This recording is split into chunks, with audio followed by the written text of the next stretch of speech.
body of knowledge. again, is that experience over time.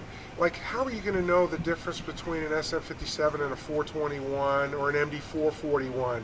And I mean, you and I know that we could use a 57 on virtually anything Right. and make it work. Even a kick drum. Every now and again, you go into a bar that's got a crappy that's all bunch of they got, stuff, and you just make and it you work. stick it in there, and you go out there and you turn it up, and you go, "Gosh, I forgot that actually works on a kick drum." But as we know, dynamic microphones all have their own unique response curve built in, and that's just an element of how a dynamic microphone works.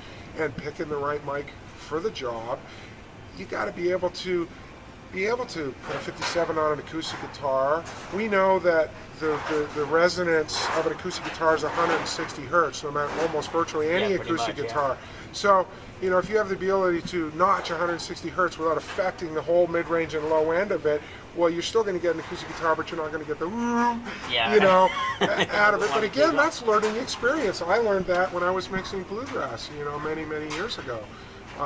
But all those things translate over time. The difference between using one mic on a snare or one mic on a kick. I like to use two on both in general. Right. However, I'm working with Alan. Alan in the studio likes to use one. And he says, well, if there's not enough top end on the snare, you just turn it up on the EQ. And if it's too much bleed into the hi-hat, just turn the hi-hat down.